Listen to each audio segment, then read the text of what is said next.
இந்த வேத பாட வகுப்புக்கு வந்திருக்கிற உங்களை கர்த்தருடைய நாமத்தினாலே வாழ்த்துகிறேன். இந்த வேத பாடம் மிகவும் முக்கியத்துவம் வாய்ந்த ஒரு பாடம். இந்த பாடத்தினுடைய தலைப்பு தேவத்துவம். இந்த தேவத்துவம் என்பது தேவனை பற்றி படிக்கிற ஒரு காரியம். தேவனுடைய சுபாவத்தை குறித்து, மற்ற காரியங்களை குறித்து என்னுடைய ஆவிக்குரிய தகப்பனும் என்னுடைய தகப்பனுமாய் இருக்கிற கர்த்தருடைய தாசன் சகோதரர் ஆர்த்தர் டேவிஸ் அவர்கள் இந்த ஆலயத்தில் எனக்கு ஒரு 17 வயது இருக்கும்போது என்னுடைய இருதயத்தில் விதைத்த அந்த அடித்தளமான சில சத்தியங்கள், ஆனாலும் அதை என்னுடைய ஊழிய பயணத்திலே நான் தொடர்ந்து வேதத்தை பலமுறை ஆராய்ந்து படித்ததன் மூலமாய் கர்த்தர் என்னுடைய மனக்கண்களை திறந்ததின் மூலம் ஆண்டவர் ஓரளவு இந்த வேத பாடத்தில் ஒரு தெளிவை பெற்றுக்கொள்ள ஆவியானவர் கிருபை செய்தார். இது என்னால் உண்டானதில்லை, இது கர்த்தருடைய கிருபை. ஆகவே இது ஏதோ ஒரு டெக்ஸ்ட் புக்கை படித்து விட்டு வந்து அப்படியே டீச் பண்ணுகிற ஒரு காரியம் அல்ல. இது பல வருடங்களாக வேதத்தை படித்து அதில் உள்ள காரியங்களை கற்றுக்கொண்டதினுடைய ஒரு வெளிப்பாடாக இந்த காரியம் இருக்கிறது.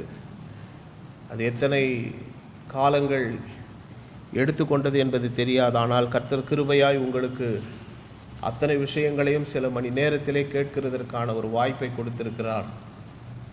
ஆகவே இந்த வேத பாடத்தினுடைய முக்கியத்துவத்தை தெரிந்திருக்கிறவர்கள் நீங்கள் இதை கவனமாக கேட்டு பயனடையும்படி கேட்டுக்கொள்கிறேன்.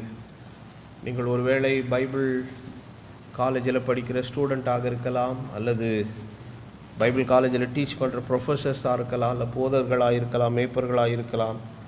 ஆனால் இந்த வேத பாடத்திலே நான் கொடுக்கிற அத்தனை விஷயங்களும் கர்த்தருடைய வேதத்தின் ஆதாரத்திலிருந்து கொடுக்கிற விஷயங்கள். ஆகவே இதை குறிப்பாக சொல்லப்படுகிற வசனங்களை குறித்து வைத்துக் கொள்ளுங்கள்.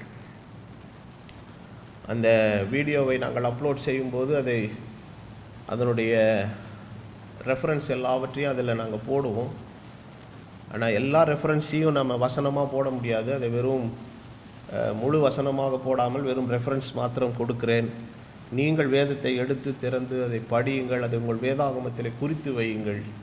ஆதியாகமத்திலிருந்து வெளிப்படுத்தின விசேஷம் வரை நூற்றுக்கணக்கான வசனங்கள் இருக்கிறது. இவை எல்லாவற்றினுடையிலிருந்து தான் நாம் இந்த பொக்கிஷத்தை நாம் தோண்டி எடுக்க முடியும்.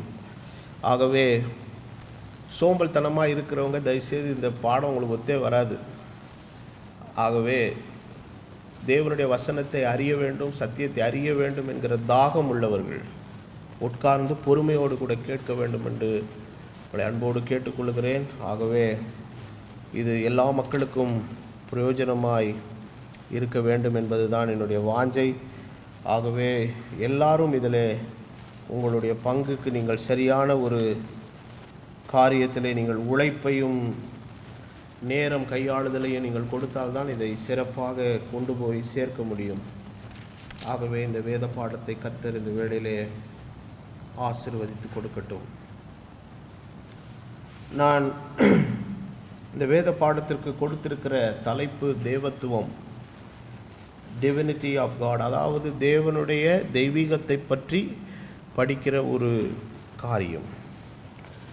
இப்போ நான் இந்த வேத பாடத்துக்குள்ளே போகும் என்பதாக அதற்கு ஆதாரமாக ஒரு வசனத்தை நான் இப்பொழுது வேதாகமத்திலிருந்து நான் வாசிக்க விரும்புகிறேன். மத்தேயு எழுதின சுவிசேஷத்தின் 16வது அதிகாரம் 16வது வசனத்தில் இருந்து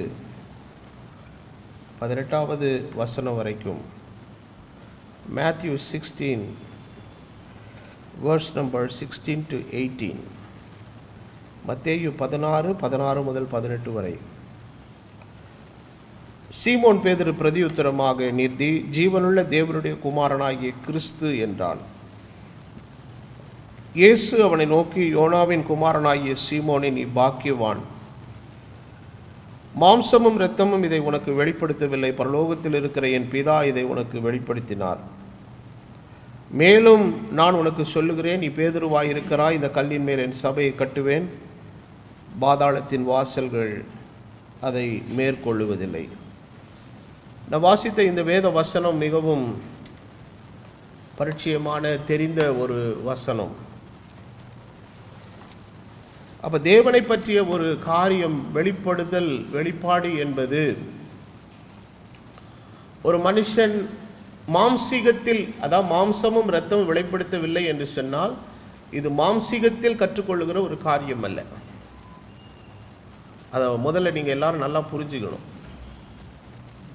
இன்றைக்கி உலகத்தில் எவ்வளோ விதமான படிப்பு சம்பந்தமான விஷயங்கள் இருக்கிறது.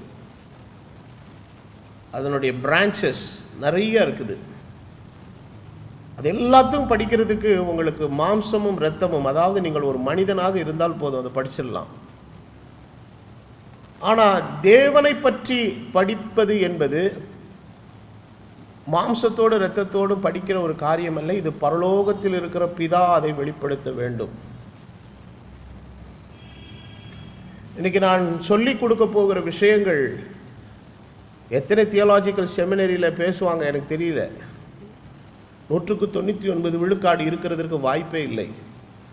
ஒரு விழுக்காடு வேணுமென்றால் சத்தியத்தின் நிலையில் இருக்கிற யாரோ ஒரு சிலர் இதனுடைய உள்ளர்த்தத்தின் ஒரு சில விஷயங்களை மேற்கோளாக கொடுக்க முடியும். அதற்காக எல்லாம் எனக்கு தெரிந்தது என்கிற அர்த்தத்தில் நான் சொல்லவில்லை.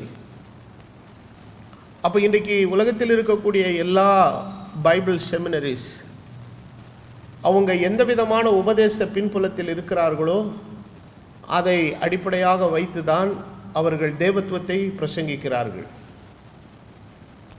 அப்போ கிறிஸ்தவத்தில் இன்றைக்கு 2 விதமான கூட்டத்தார் இருக்கிறார்கள். ஒன்று, தேவன் ஒன்றுக்கு மேற்பட்டவர் என்கிற நிலைமையிலே திருத்துவ கோட்பாட்டை மையமாக வைத்து தேவனை நம்புகிறவர்கள். ஆனால் இன்னொரு கூட்டம், அது வெகு சொற்பமான கூட்டம், தேவன் ஒருவர் என்பதை நம்பிக்கை உடைய நிலையிலே நம்புகிற ஒரு கூட்டம். இப்போ இந்த 2 பேருமே தேவனை பற்றி பேசினாங்கன்னா 2 பேருடைய அப்ரோச்சுமே டோட்டலாக டிஃப்ரெண்ட்டாக இருக்கும். இவர்கள் சொல்கிறது இவங்களுக்கு ஒத்து வராது, இவங்க சொல்கிறது இவங்களுக்கு ஒத்து வராது. அப்போ இதில் யார் சொல்கிறது கரெக்டு அப்படிங்கிற ஒரு வாதத்துக்குள்ளே நம்ம போனோம்னா அந்த வாதத்துக்கு எது சரிங்கிறத நான் இப்போ சொல்ல மாட்டேன். இந்த வேத பாடத்தின் முடிவில் தீர்மானிக்க வேண்டியது உங்கள் கையில் இருக்குது. ஆகவே தேவனுடைய வேதம் நமக்கு எதை வலியுறுத்துகிறது, அதை எப்படி கற்றுக் கொடுக்கிறது? தேவனை பற்றி சொல்லுகிற ஒரு புத்தகம் பரிசுத்த வேதாகமம் ஒன்றுதான். காரணம் என்னவென்றால் பரிசுத்த வேதாகமம் தேவ ஆவினால் எழுதப்பட்டிருக்கிறது.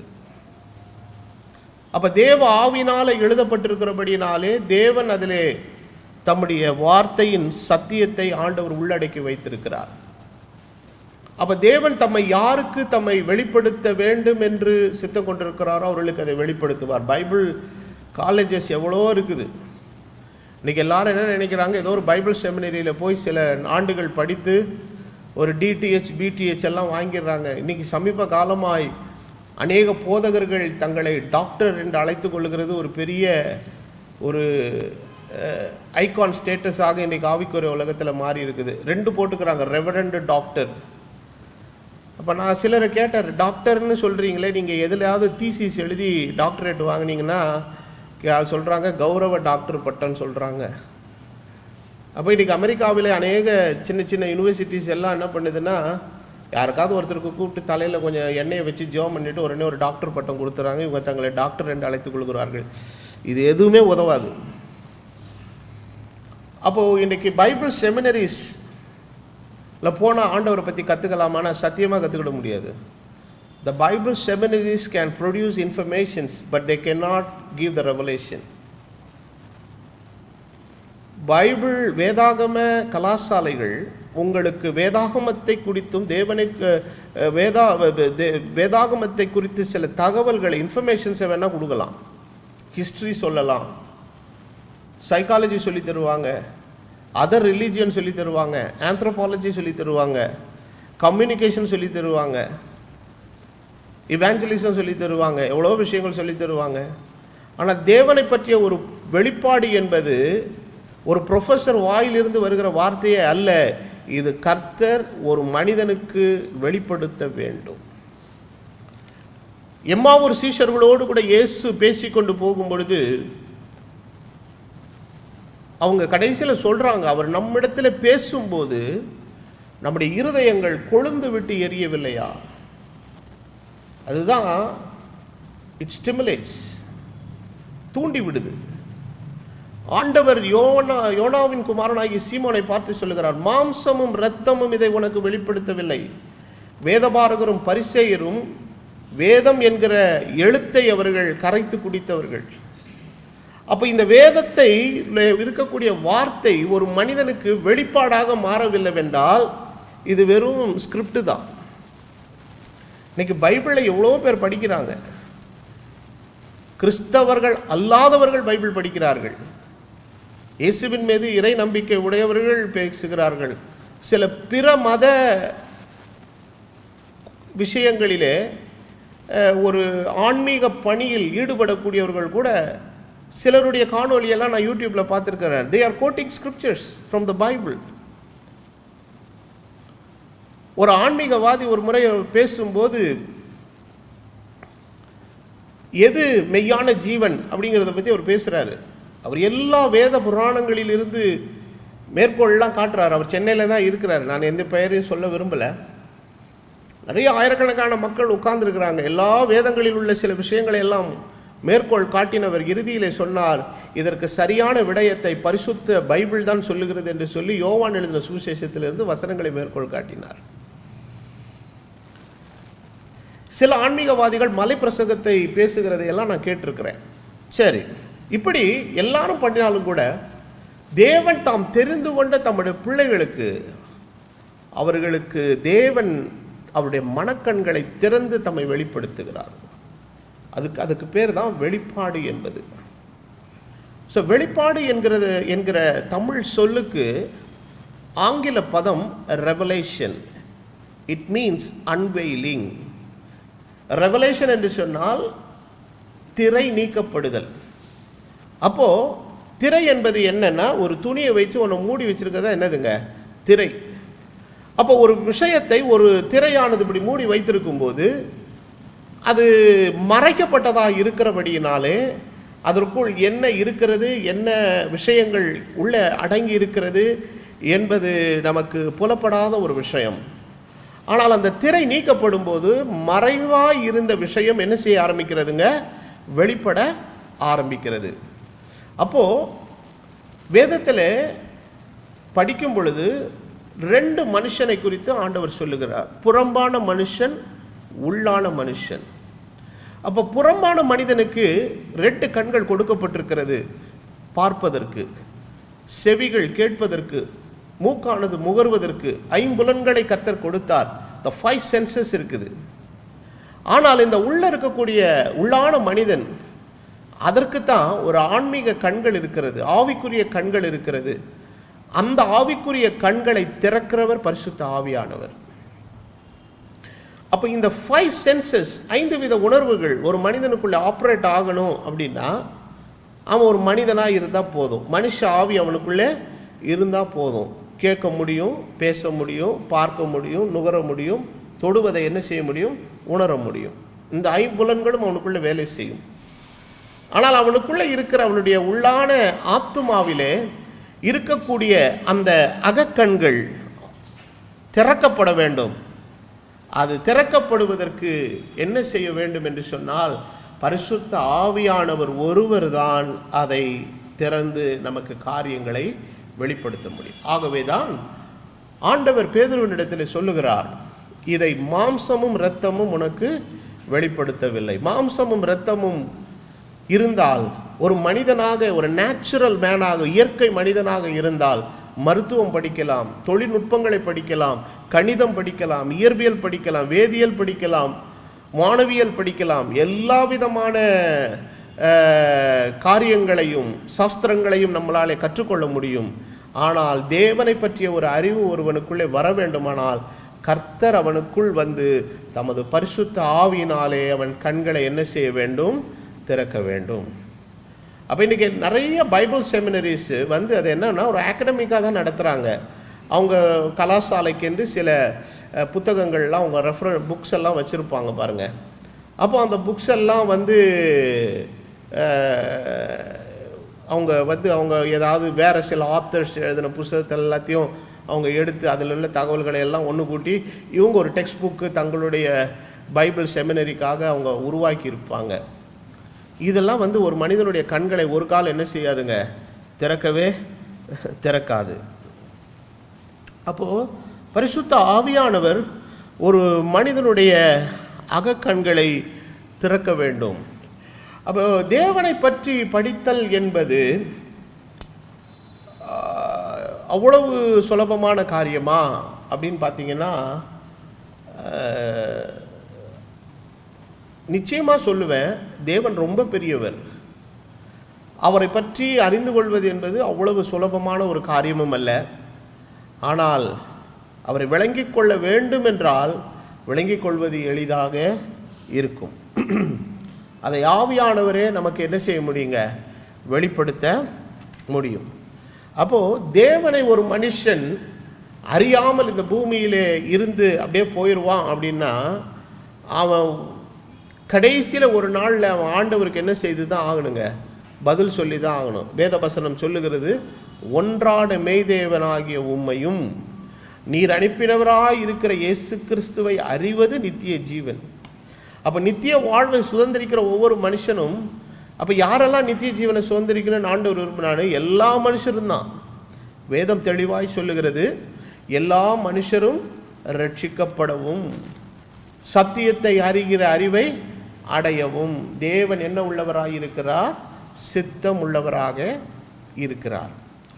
அப்போது சித்தமான ஒரு நல்ல விஷயத்தை, அறிய வேண்டிய காரியத்தை அறிய வேண்டியவரிடத்தில் அறிய வேண்டியவரிடம் நாம் கேட்போமானால் நிச்சயம் அது நமக்கு கிடைக்கும். ஆனால் இன்றைக்கு இருக்கிற ஒரு பெரிய கஷ்டம் என்னன்னா, ஆண்டவரை பற்றி அறிகிறதற்கு வரவேண்டிய அவரிடத்தில் யாரும் வருகிறதில்லை. அவருடைய வார்த்தையினிடத்தில் யாரும் வருகிறதில்லை. அப்போ தேவனுடைய காரியங்கள் என்பது it is not a thing of imagination. இது கற்பனையினாலே உருவாக்கப்படுகிற ஒரு விஷயம் அல்ல தேவன் என்பது. அப்போ இன்றைக்கு உலகத்தில் பல மதங்கள் இருக்கிறது, பல மத கோட்பாடுகள் இருக்கிறது. ஒவ்வொரு மதங்களும் தேவனை ஒவ்வொரு விதமாய் வர்ணிக்கிறது, ஒவ்வொரு விதமாய் பேசுகிறது. ஒரு மதம் கடவுள் பலராய் இருக்கிறார் என்று சொல்லுகிறது, இன்னொரு மதம் கடவுள் ஒருவராய் இருக்கிறார் என்று சொல்லுகிறது, ஒரு மதம் தேவன் ஆணாய் இருக்கிறார் என்று சொல்லுகிறது, ஒரு மதம் தேவன் பெண்ணாய் இருக்கிறார் என்று சொல்லுகிறது. ஒவ்வொரு மதங்களும் தெய்வத்தை ஒவ்வொரு விதமாய் வர்ணிக்கிறது. அப்ப தேவன் என்பவர் கற்பனையினாலே உருவாக்கப்படுக வேண்டியவர் அல்ல. அப்ப மனிதன் கற்பனையினாலே உருவாக்கினது தான் மதங்கள் எல்லாம். ஆனால் தேவன் ஒரு காலம் தம்மை கற்பனையாக மனுஷர்கள் உருவாக்க வேண்டும் என்பதற்கு தேவன் ஒரு காலம் என்ன கொடுத்ததில்லைங்க? இடம் கொடுத்ததில்லை. தாம் தெரிந்து கொண்ட தமக்கு சித்தமானவர்களுக்கு தம்மை வெளிப்படுத்த தேவன் எப்பொழுதும் ஆயத்தம் உள்ளவராய் இருக்கிறார். இதை குறித்து அப்போஸ்தலனாகிய பவுல் ரோமருக்கு எழுதின நிருபத்தின் 1வது அதிகாரத்தின் 18வது வசனத்திலிருந்து படிக்கும்போது சில வசனங்கள் இருக்கிறது. இதை காணொளியை கேட்கிற எல்லாருக்கும் நான் சொல்கிறேன், இதில் நிறைய வசனங்கள் இருக்கிறதுனால எல்லா வசனத்தையும் நாங்கள் வீடியோவில் போட முடியாது. அதனால் வெறும் ரெஃபரன்ஸ் தான் இந்த பைபிள் ஸ்டடியில் போடுவோம். நீங்கள் வேதாகமத்தை திறந்து படிங்க.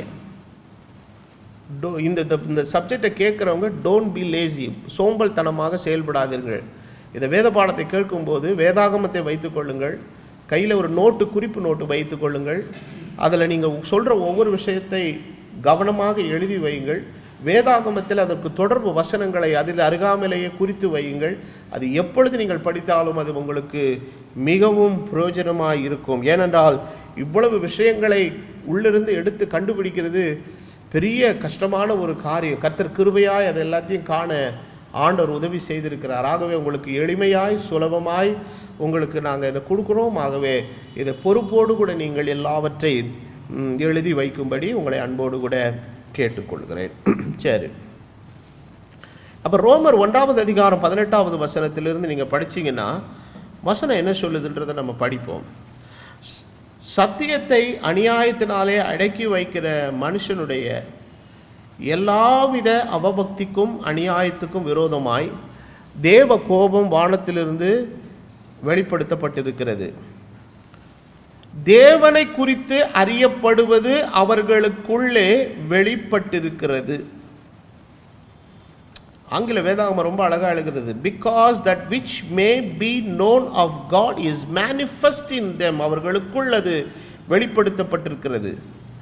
தேவன் அதை அவர்களுக்கு வெளிப்படுத்தி இருக்கிறார். எப்படி எனில் அவருடைய நித்திய வல்லமை, தேவத்துவம் என்பவைகள் உண்டாக்கப்பட்டிருக்கிறவைகளாலே உலகம் உண்டானது முதற்கொண்டு தெளிவாய் காணப்படும். இந்த வார்த்தைகள்லாம் ரொம்ப முக்கியம்.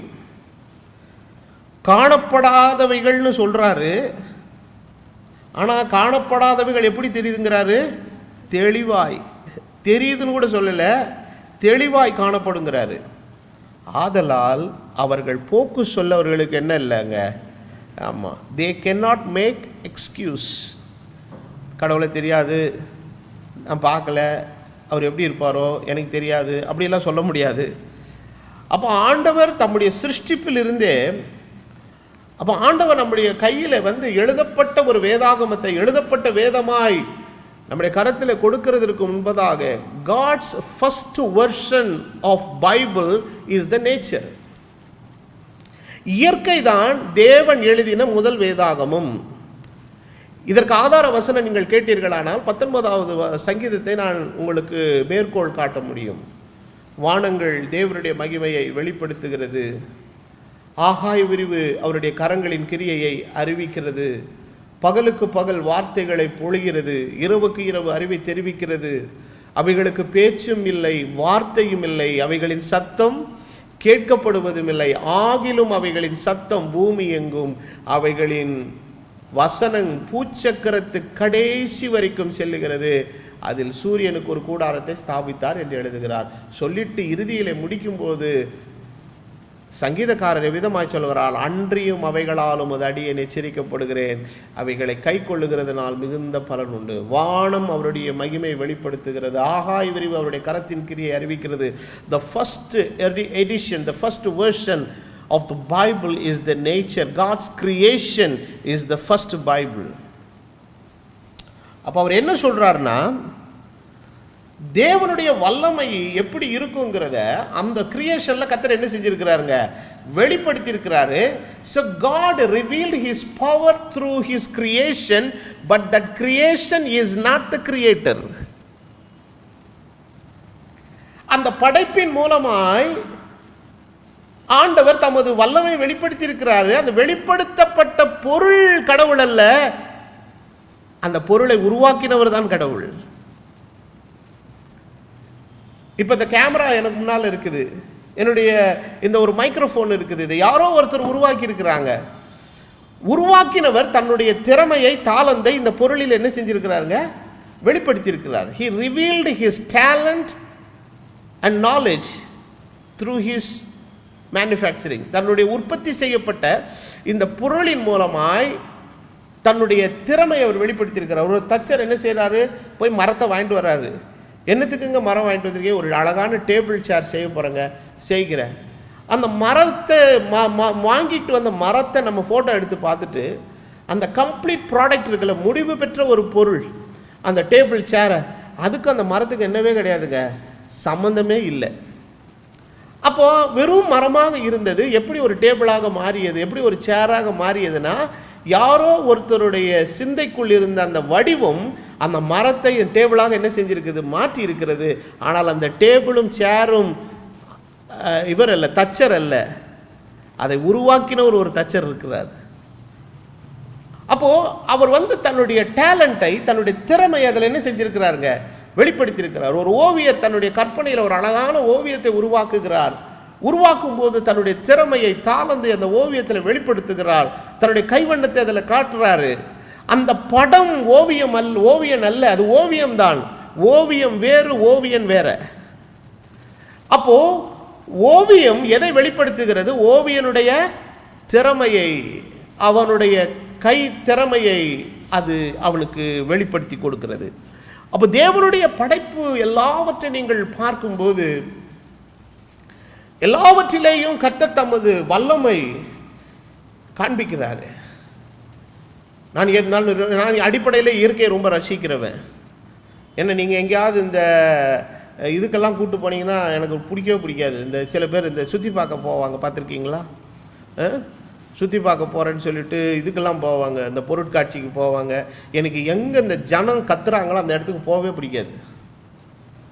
நான் ரொம்ப விரும்பி போகிற இடம் என்னன்னா, எனக்கு போகிற இடத்துல யாருமே இருக்கக்கூடாது, அமைதியாக இருக்கணும்.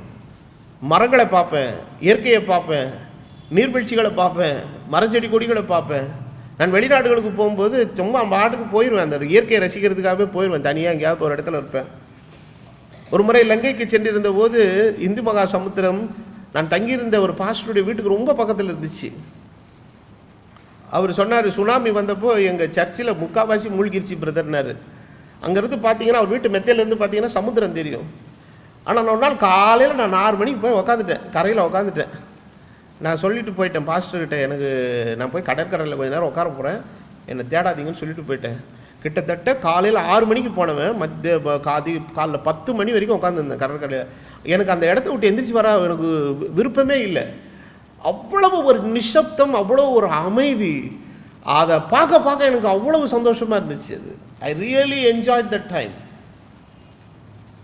அப்போ நான் ரொம்ப இந்த இயற்கையான விஷயங்களை ரசிக்கும் போது எனக்கு ஏற்படுற ஒரு அற்புதமான ஒரு எண்ணம் என்னன்னா, படைச்ச பொருளே இவ்வளோ அழகாக இருக்குது, நான் படைச்சவர் எவ்வளோ நேர்த்தியாக இருப்பார். அப்போ ஆண்டவருடைய இயற்கையின் காரியங்கள் எல்லாவற்றை நீங்கள் பார்க்கும்போது அவ்வளவு அற்புதமான ஒரு விஷயம். அப்போ பவுலப்போஸ்தலன் என்ன சொல்றாரு, இதுல எல்லாமே வெளிப்படுதுப்பா. எவனுமே எனக்கு ஆண்டவரை தெரியாதுன்னு ஒரு காலத்தில் என்ன பண்ணவே முடியாது. No one can make any excuse. யாருமே தெரியலை அப்படின்னு என்ன பண்ண முடியாது, சொல்ல முடியாது. ஆனால் 21வது வசனத்தில், ரோமர் 1:21 என்ன சொல்றாரு, அவர்கள் தேவனை அறிந்தும் என்ன செய்தோம், தேவனை அறிந்தும் அவரை மகிமைப்படுத்தாமலும் ஸ்தோத்தரியாமலும் தங்கள் சிந்தைகளினாலே என்ன ஆனார்கள், வீணரானார்கள். இவங்க எதில் போயிட்டாங்க, சிந்தையில் போயிட்டாங்க. ஆண்டவர் வெளிப்படுத்த சித்தம் கொண்டிருக்கிற அந்த ஒரு சோர்ஸ் இருக்குது, ஒரு பாதை இருக்குது. அந்த பாதைக்குள்ளே இவங்க போக முடியாமல் இவங்க என்ன பண்ணுறாங்கன்னா, தங்கள் சிந்தைகளினாலே என்ன ஆகிறார்கள், வீணரானார்கள். உணர்வில்லாதவருடைய இருதயம் என்ன செய்து, இருளடைந்தது. அடுத்த வசனம் ரொம்ப முக்கியமானது, அவர்கள் தங்கள் ஞானிகள் என்று சொல்லியும். வீணா போகிற ஆட்கள் தங்களை குறித்து என்ன பேசுகிறாங்க, நாங்கள்லாம் யாரு, ஞானிகள். மனுஷன் எவன் ஒருவன் தன்னை ஞானி என்று எண்ணுகிறானோ அவன் தேவனுடைய பார்வையிலே பைத்தியக்காரனாக இருக்கிறான்.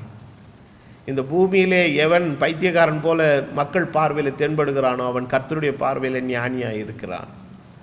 வேதம் ரொம்ப அழகாய் சொல்லுகிறது இன்னொரு இடத்திலே, ஞானிகளை வெட்கப்படுத்தும்படி தேவன் பைத்தியமானவைகளை தெரிந்து கொண்டார்.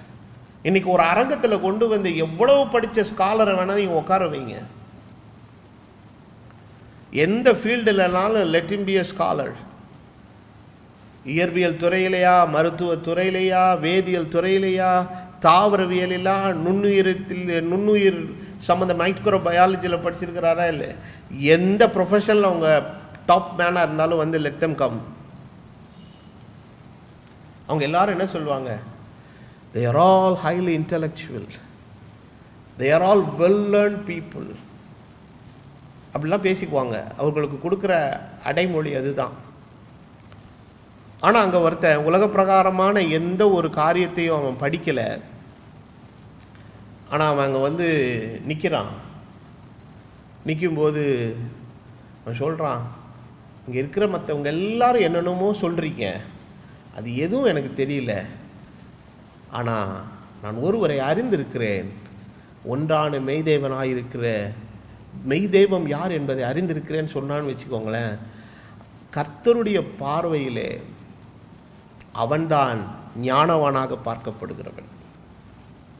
அதற்காக நான் வந்து உலக பிரகாரமான கல்வியிலே ஒரு குறிப்பிட்ட துறையிலே ஒரு குறிப்பிட்ட விஷயத்திலே நிபுணத்துவம் பெற்றவர்கள் படித்தவர்களை தரம் தாழ்த்தி பேசுகிறேன் என்று தயவுசெய்து எண்ணிடாதீங்க. I am not underestimating them. அப்போது சரியாக சொல்ல வேண்டுமானால் ஞானிக்கும் அறிவாளிக்கும் வித்தியாசம் உண்டு. அப்போ நான் கேட்டால் சொல்லுவேன், கீழே உட்கார்ந்திருக்கிற அத்தனை பேரும் அறிவாளிகள், ஆனால் ஞானி யார்? Anyone could be knowledgeable. Every education, every curriculum gives an information and the knowledge. You can be a knowledgeable, but you cannot be wise unless you didn't found God in your life. அப்போ நீ அறிய வேண்டிய மெய்யான தெய்வத்தை அறிய வேண்டியபடி அறியலைன்னு வச்சுக்கோங்களேன், எல்லாவற்றை பெற்றிருந்து ஒரு பிரயோஜனமும் இல்லை. அப்போது இவங்கெல்லாம் தங்களை என்னன்னு சொல்லிக்கிறாங்க, நாங்களாம் யாருங்க? நிறைய ஞானிகள். ஞானிகள் ஞானிகள்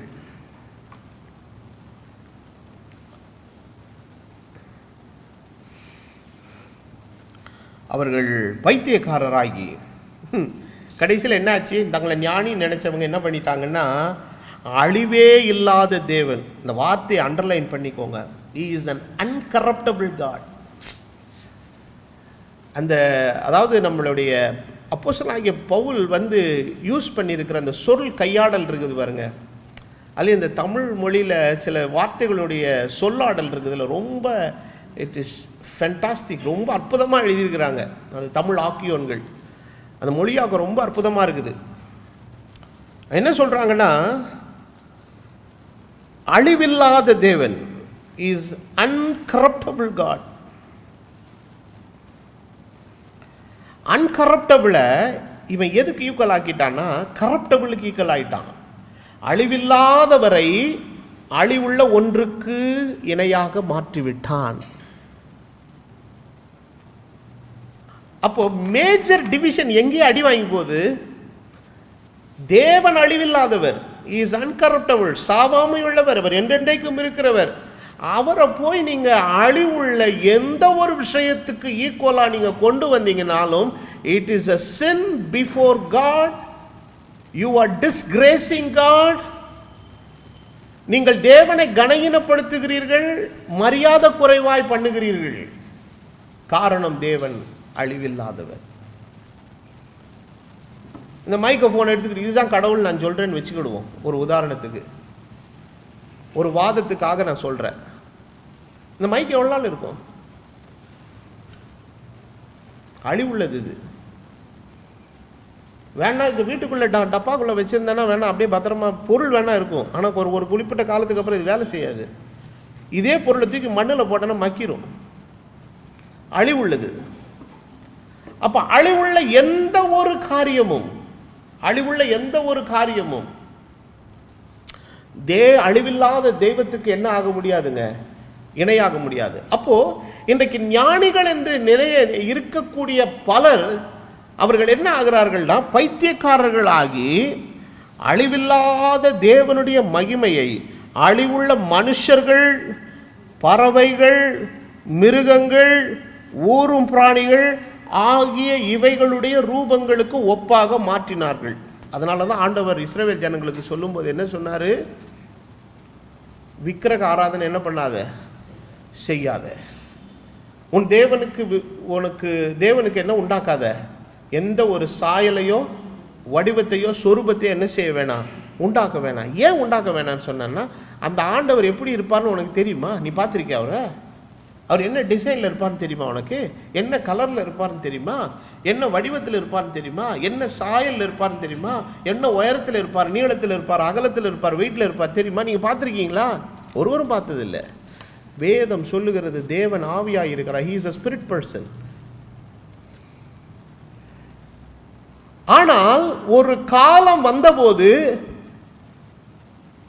உருவமே செய்யாத, எனக்கு வடிவமே கொடுக்காத என்று சொன்ன தெய்வம் ஒரு நாள் வந்தபோது உலகத்தில் இருக்கிற எல்லா மனுஷரும் கடவுளை பார்க்கணும், கடவுளை பார்க்கணும், கடவுளை பார்க்கணும்னு ஆசைப்படுறாங்க. ஆனால் பார்த்தவர்கள் எல்லாரும் தெய்வத்தை அவருடைய வேறு விதமான வடிவத்தில் தான் என்ன செய்தாங்க, பார்த்தாங்க. அக்கினியாக பார்த்தாங்க. அவருடைய வல்லமையை மேகமாக கண்டார்கள், அக்கினி ஸ்தம்பமாக கண்டார்கள். ஆனால் கர்த்தர் தமது அனாதி தீர்மானத்தில், திட்டத்தில் ஒரு நோக்கத்தை வைத்திருந்தார், திட்டத்தை வைத்திருந்தார். என்ன வைத்திருந்தார் என்று சொன்னால், எப்படி ஆகிலும் ஒரு நாளிலே என் ஜனத்திற்கு என்னை யார் என்பதை வெளிப்படுத்துவேன், என்ன வடிவத்தில் இருந்து வெளிப்படுத்துவேன் என்பதை ஆண்டவர் ஒரு திட்டமாக வைத்திருந்தார். அந்த திட்டம்தான் 2000 ஆண்டுகளுக்கு முன்பதாக நிறைவேறியது. சரி, இது சும்மா ஒரு இன்ட்ரோடக்ஷனுக்காக நான் சொல்லிட்டு நிறுத்திடுறேன். இன்னும் நம்ம படிக்க வேண்டிய நிறையா இருக்குது. ரோமர் 1:25 அப்போஸ்தலர் சொல்லுகிறார், தேவனுடைய சத்தியத்தை, தேவன் எப்படிப்பட்டவர் என்பதை வேதம் தெளிவாக சொல்லுது. ஆண்டவரால் படைக்கப்பட்ட சிருஷ்டிப்பு மிக தெளிவாய் சொல்லுகிறது. அதான் சொல்றார், மிகவும் தெளிவாய் காணப்படும் போக்கு சொல்லுகிறதுக்கு என்னவே கிடையாது, இடமே இல்லை. இவ்வளவு தெளிவாய் காணப்படுகிற ஒரு விஷயத்தை அப்போஸ்தலன் என்ன சொல்கிறாரு, சத்தியத்தை இவர்கள் எப்படி மாற்றினாங்களாம், பொய்யாக மாற்றி.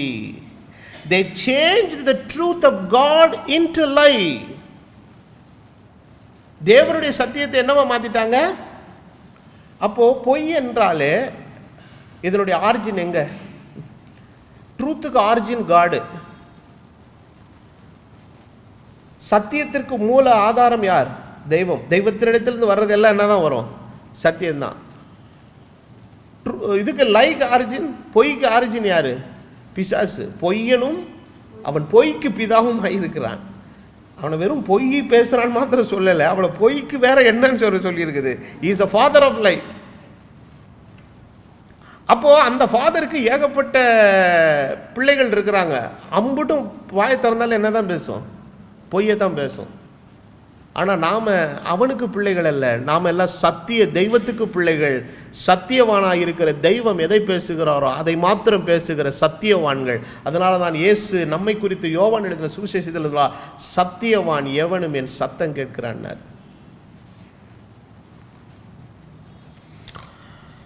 தேவனுடைய சத்தியத்தை அவர்கள் பொய்யாக மாற்றி சிருஷ்டிகரை தொழுது சேவியாமல் சிருஷ்டியை தொழுது சேவித்தார்கள்.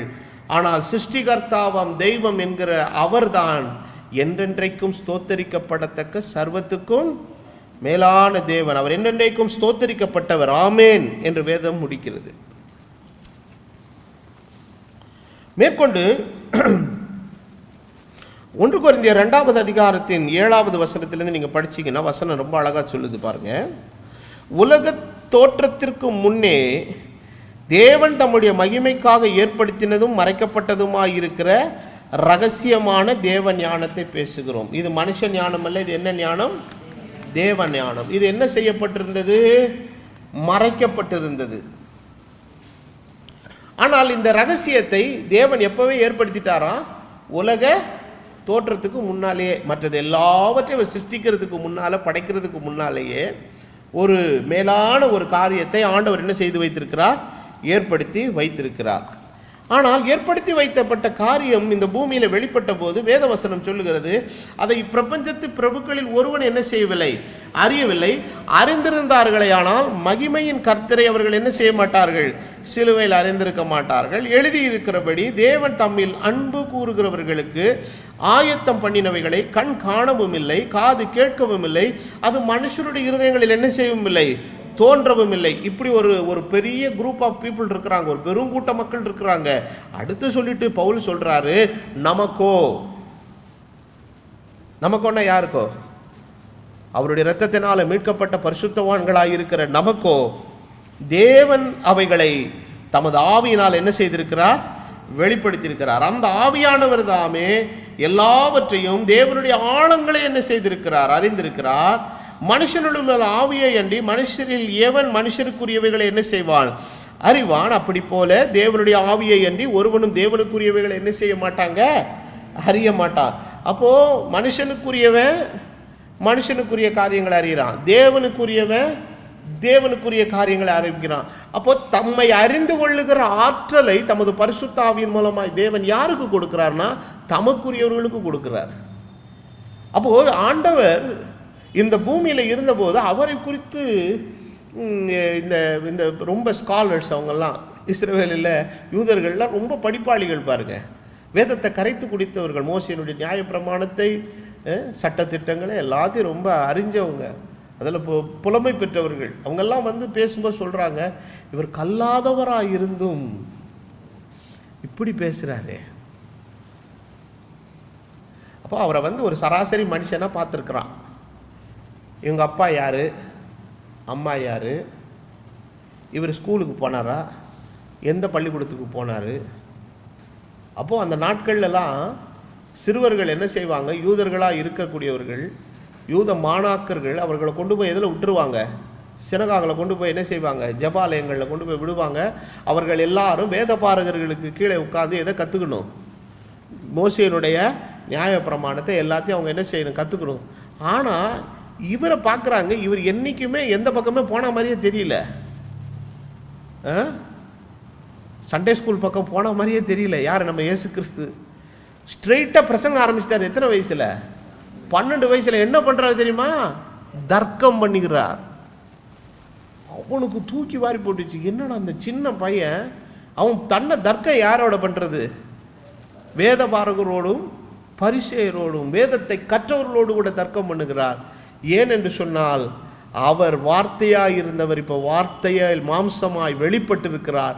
அவருக்குள்ளே தெய்வீகத்தின் பூரணத்துவம் அனைத்தும் அடங்கி இருக்கிறது. அவர் வாயை திறந்தாலே அவருக்குள்ளே இருந்து தெய்வீகம் தான் வெளிப்படும். இவரை யாருன்னு அவனுக்கு தெரியாமல் பேசிக்கிட்டு இருக்கிறாங்க. சரி, இது வந்து இயேசு கிறிஸ்துவனுடைய சைடு. ஆனால் இவருக்கு உள்ள இருந்த சீஷர்கள் இருக்கிறாங்க இல்லைங்களா, அவங்கள பற்றி என்ன கமெண்ட் பண்ணாங்க, இவர்கள் பேதமை உள்ளவர்களும் படிப்பறியாதவர்களும். ஆனால் பிரசங்கத்தை பார்த்தீங்கன்னா எப்படி பேசுகிறாங்க, ரொம்ப நல்லா பேசுகிறாங்க.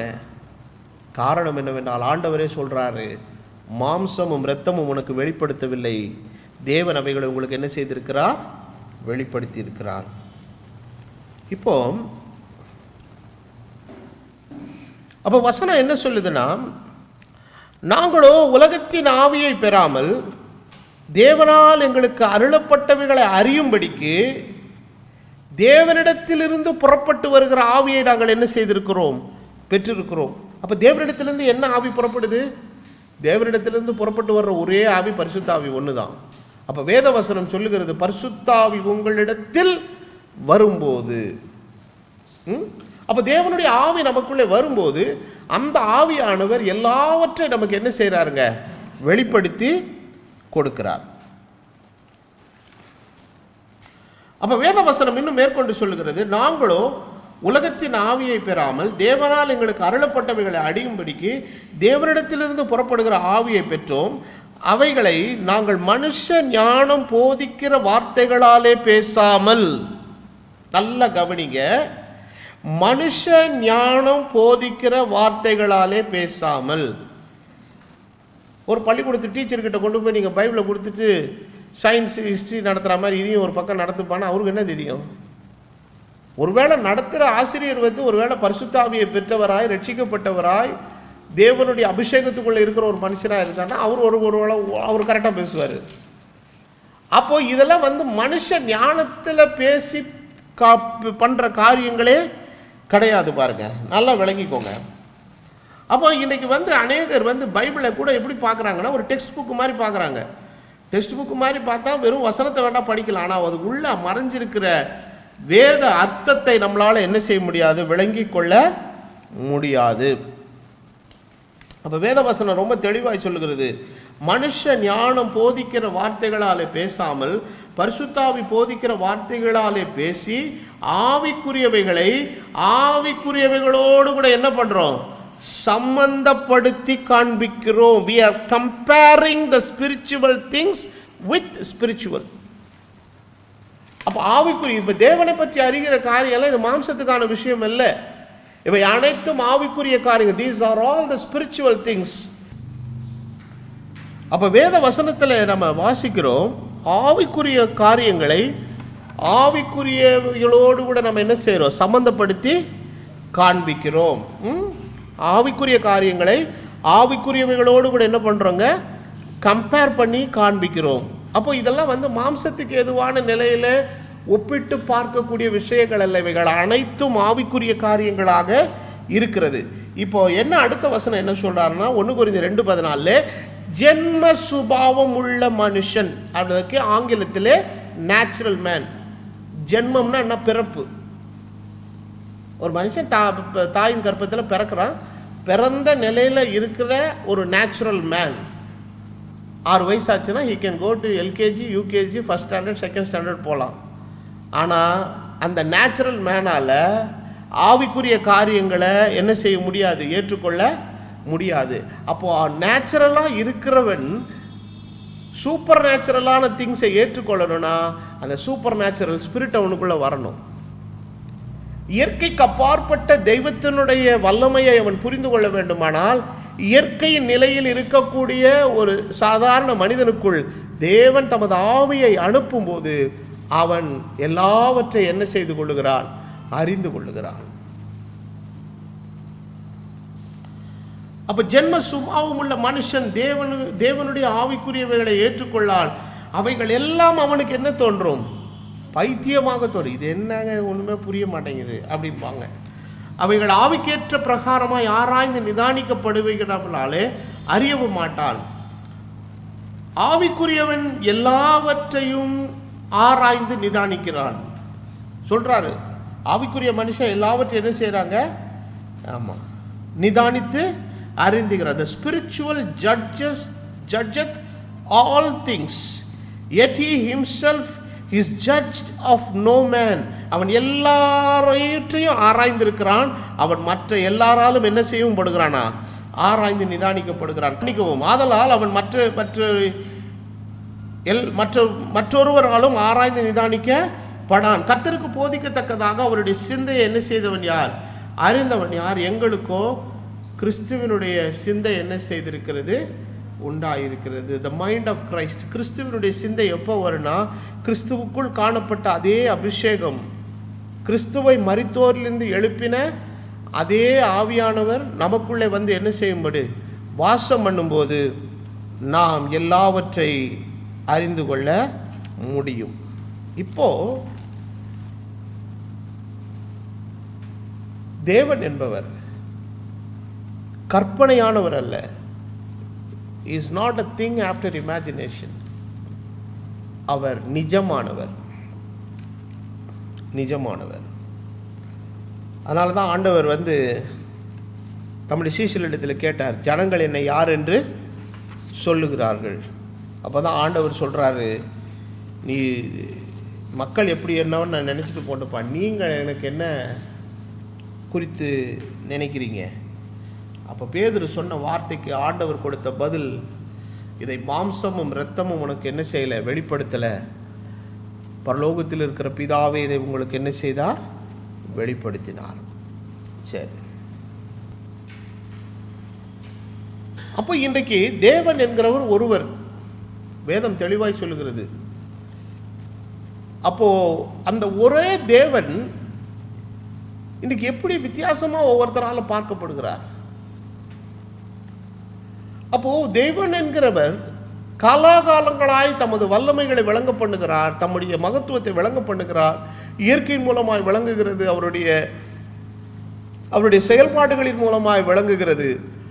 ஆனால் இன்றைக்கு எல்லாருமே இன்னைக்கு தெய்வத்தை பார்க்கிற விதம் எப்படி இருக்குதுன்னா, எல்லாரும் அவரை சக்தியாக பார்க்கிறார்கள், ஆனால் யாரும் அவரை ஒரு நபராக பார்க்கவில்லை. God is not just a power, he is a person with all powers. அப்போ நான் கூட ஒரு மனிதன் இல்லையா, நான் வெறும் சக்தி கிடையாது, ஒரு நபராக இருக்கிற எனக்குள்ளே சில சக்திகள் இருக்குது. பட் என்னுடைய சக்தி, என்னுடைய பவர், கெப்பாசிட்டி இன்னொருத்தருடைய இதோடு ஒப்பிடும்போது வித்தியாசம் இருக்கும். அதை இன்னொரோடு ஒப்பிடும்போது வித்தியாசமாக இருக்கும். எல்லாருமே ஈக்குவலாக கிடையாது. அப்போது எல்லாருடைய சக்தியும் காரியமும் ஒரு லிமிட்டெட், ஒரு குறிப்பிட்ட அளவுக்குட்பட்டது. ஆனால் தேவன் ஒருவர் தான் சர்வ சக்தி கொண்டவர். மலையாளத்தில் ரொம்ப அழகாக சொல்லுவாங்க, சர்வசக்தியனாய தெய்வம், இஸ் அன் ஆல்மைட்டி காட். அந்த மலையாளத்தில் அந்த நடை ரொம்ப நேர்த்தியாக இருக்கும் பாருங்க, சர்வசக்தியனாய தெய்வம். அப்போது இஸ் அன் ஆல்மைட்டி காட், அவர் சர்வ வல்லமை உள்ள தேவன். அவரால் எல்லாவற்றையும் என்ன பண்ண முடியுங்க, செய்ய முடியும். என்னால் செய்யக்கூடாத காரியம் ஒன்றுமே முடியலன்ற காரியமே கிடையாது. I can do every thing. ஆண்டவரால் செய்ய முடியாதுன்னா ரெண்டு விஷயத்தை செய்ய முடியாது. எங்கள் அப்பா எனக்கு இப்போ பண்ண ஒரு பிரசங்கம் இன்னும் நல்லா ஞாபகம், things which God cannot do. தேவனாலே செய்ய முடியாத சில காரியங்கள். God cannot do sin, God cannot die. தேவனாலே மறிக்கவும் முடியாது, தேவனாலே பாவமும் என்ன பண்ண முடியாதுங்க, செய்ய முடியாது. இது ரெண்டும் இருந்துச்சுன்னா அவர் யாரே கிடையாது, தெய்வமே கிடையாது. உடனே கேட்பாங்க, இயேசு கிறிஸ்து சிலுவையில் மரித்தாரு, சிலுவையில் இயேசு கிறிஸ்து தாம் இந்த மனித அவதாரத்துக்காக எடுத்துக்கொண்ட சரீரம் செத்தது. ஆனால் தேவன் அவர் என்றைக்கும் சாவாமை உள்ளவர். அவர் சரீரம் செத்துக்கிட்டு இருக்குது, அவர் நேராக போய் எங்கே பிரசங்கம் பண்ணிக்கிட்டு இருக்கிறாரு, காவலில் உள்ள ஆவிகளுக்கு போய் என்ன செய்தாருங்க, பிரசங்கம் பண்ணார். அந்த சரீரத்துக்குள்ளே மறுபடியும் அவர் உள்ளே வந்து தான் அது மரணத்தையும் பாதாளத்தையும் வெற்றி சிறந்த சரீரமாய் தேவன் என்ன செய்தார், உயிர்ப்பித்தார். சரி, அதெல்லாம் பின்னால் சப்ஜெக்டில் டீப்பாக வரும்போது நம்ம படிக்கலாம். இதெல்லாம் சும்மா நான் உங்களுக்கு ஒரு மேற்கோள் காட்டுதலுக்காக இந்த விஷயங்களை எல்லாம் சொல்லுகிறேன். அப்போ தேவனை இன்றைக்கி ஒரு மக்கள் சக்தியாக பார்க்கும் பொழுது, அப்போ அந்த ஒவ்வொரு மனிதனுக்கு எந்த விதமான சக்தியாக தேவன் புலப்படுகிறாரோ அதை அடிப்படையாக வைத்து தெய்வத்தை அவங்க என்ன செய்கிறாங்கன்னா டிஃபைன் பண்ணுகிறார்கள், வர்ணிக்கிறார்கள், உருவாக்குகிறார்கள். திடீர்னு ஒருத்தர் நெருப்பை பார்க்குறாரு, நெருப்பு பார்க்கும்போது there is a power in the fire. ஒரு நெருப்புக்குள்ளே ஒரு வல்லம் இருக்குது, இல்லைன்னு சொல்ல முடியாது. இடி மின்னலில் ஒரு வல்லம் இருக்குது, சூரியனில் ஒரு வல்லம் இருக்குது. அப்போ எல்லாத்தையும் இவங்க என்ன பண்ணிட்டாங்கன்னா, அந்த ஒரு சக்தியை அதிலிருந்து பெறும்போது நம்மக்கிட்ட இல்லாத ஒன்று அதுக்கிட்ட என்ன செய்யுது, இருக்குது. அப்போது அதை என்னன்னு அவங்க புரிஞ்சுக்கிட்டாங்கன்னா, ஒருவேளை நமக்கு அப்பாற்பட்ட சக்தியாக இருக்கிறதுனாலே அது என்னவா இருக்குமோ, கடவுளாக இருக்குமோ. நமக்கு அப்பாற்பட்ட சக்தியாக இருப்பது கடவுள் அல்ல, அந்த சக்தியை உள்ளடக்கிய ஒருவர் இருக்கிறார், அவர்தான் கடவுள், அவர்தான் தேவன்.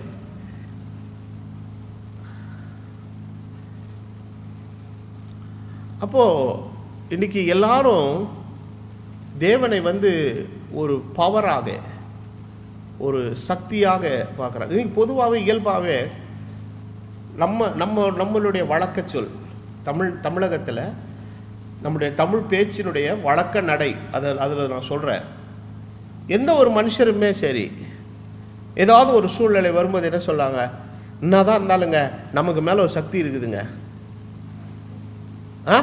நமக்கு மேலே ஒரு சக்தி இருக்குதுங்க, அதுக்கு மிஞ்சி எதுவும் என்ன செய்யாதுங்க, நடக்காது. அப்போது கடவுளை அவங்க வெறும் சக்தியாக பார்க்கறதுனால அவரை ஒரு அக்ரிணை பொருளாக கூட சில நேரத்தில் என்ன செஞ்சிடறாங்க, பார்த்துடுறாங்க.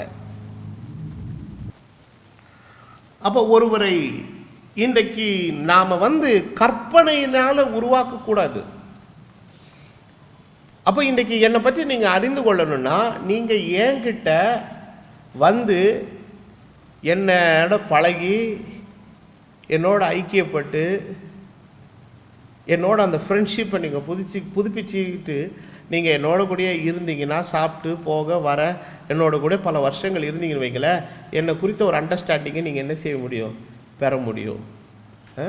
ஜானினா யார், அவருடைய நேச்சர் என்ன, அவருடைய குணாதிசயம் எப்படிப்பட்டது, அவர் எப்படிப்பட்ட விருப்பங்கள் உடையவர், what is likes and dislikes, அவருடைய விரும்பக்கூடியவைகள் எது, விரும்பாதவைகள் எது, அவருடைய பண்பு எப்படிப்பட்டது, அவர் நகைச்சுவை கொண்டவரா இல்லை கொஞ்சம் அமைதியானவரா, பலவிதமான விஷயங்கள். ஏன்னா ஒரு மனிதனுக்குள்ளே ஒரு கேரக்டர்னு ஒன்று, பர்சனாலிட்டின்னு ஒன்று இருக்குது. அந்த ஒவ்வொரு பர்சனாலிட்டிக்கும் ஒரு கேரக்டர் இருக்குது. அது எல்லாருக்கும் ஒன்று போல் என்ன செய்யாதுங்க, இருக்காது. ஒரு சிலர் ரொம்ப சிரித்து கலகலப்பாக இருப்பாங்க, ஒரு சிலர் ரொம்ப சாஃப்ட் நேச்சர் பர்சன், அமைதியாக இருப்பாங்க, சிலர் சிரிக்கவே மாட்டாங்க, ரொம்ப அமைதியாக இருப்பாங்க. அது ஒவ்வொருத்தருடைய பண்பு, அது ஒவ்வொருவருடைய நிலையிலே அது வேறுபட்டு இருக்கிறது. இதை நம்ம எப்படி கண்டுபிடிக்கிறதுன்னு கேட்டிங்கன்னா, அவர்களோடு நம்ம நெருங்கி பழகும்போது அடிப்படை முதலாவது அவரிடத்துல வரணும். இப்போ என்கிட்ட ஒருத்தர் வராமல் என்னை பற்றி ஒருத்தர் கற்பனையாகவே உட்காந்து யூகம் பண்ணிக்கிட்டு, நான் எப்படி இருப்பேனாக்கும், என்னுடைய உயரம் எப்படி இருக்குமாக்கும், அது எப்படி இருக்குமாக்கும், என் கலர் என்னவாக இருக்கும், எனக்கு பிடிச்சது எதுவாக இருக்கும், எனக்கு பிடிக்காது எதுவாக இருக்கும்னு சொல்லி பல விஷயங்களை ஒருவர் கற்பனையாகவே உருவாக்கி கொண்டிருப்பார்கள். ஆனால் அவர்களால் உருவாக்கப்பட்ட அந்த தகவல் உண்மையான ஜானி அல்ல. அதை ஒருத்தன் படிச்சுட்டு என்னை பார்க்க வந்தான்னா, is totally under miss understanding, முற்றிலும் ஒரு தவறான ஒரு அபிப்பிராயத்துக்குள்ளே செய்கிறான், வந்திருக்கிறான். அப்போது ஒரு மனுஷன் ஒரு தகவலை படிச்சுட்டு என்னை பார்க்க வரான்,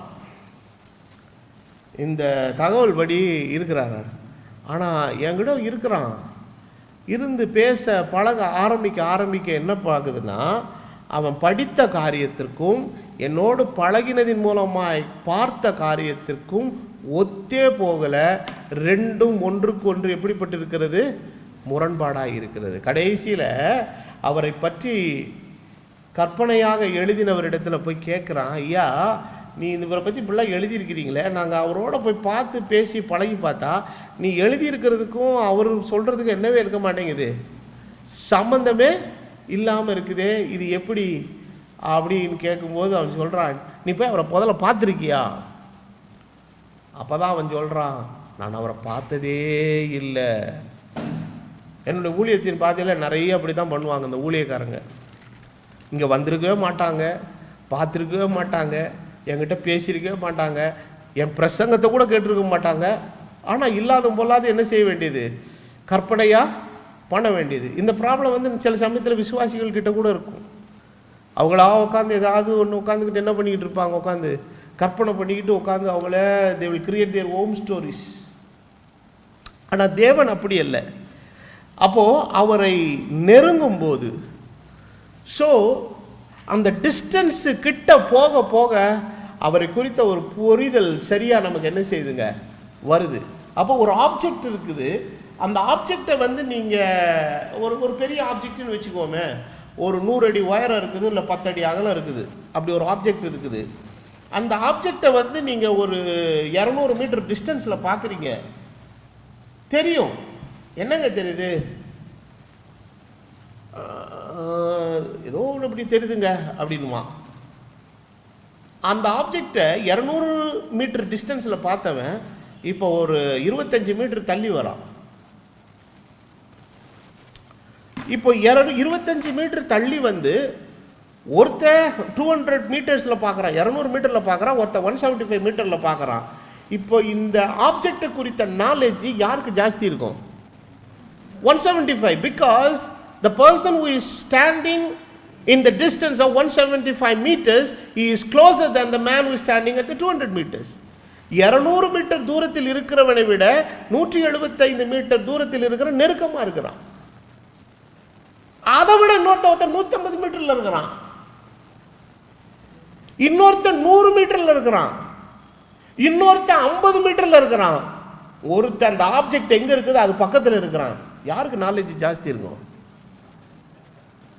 தேவன் ஒரு காலும் மனுஷனுக்கு தூரமானவர் அல்ல, அவர் நம்மோடு இருக்கிற ஆண்டவர். ஆகவேதான் அவர் சொன்னார், நான் உன்னை விட்டு விலகுவதும் இல்லை, உன்னை கைவிடுவதும் இல்லைன்னாரு. அப்போ நம்மளோடையே இருக்கணும்னு விரும்புகிற ஒருத்தரை பற்றி நமக்கு தெரியலன்னு வச்சுக்கிடுங்களேன், அது எவ்வளவு ஒரு சோகமான காரியம் தெரியுங்களா? அப்போ தேவனோடு நாம் எவ்வளவுக்கு எவ்வளவு நெருக்கமாக வருகிறோமோ, அப்போ தேவன் என்கிற ஆப்ஜெக்ட் எங்கே பிரதர் இருக்குது? நீங்கள் சொல்லுங்களேன், நான் கிட்ட போய் பார்த்துட்டு வந்துடுறேன். வேதம் சொல்லுது, தேவனை ஒருவரும் ஒரு காலம் கண்டதில்லை, ஆனால் காணவும் முடியாதுன்னு இருக்கா? இல்லையே, வசனம் அப்படி இல்லை.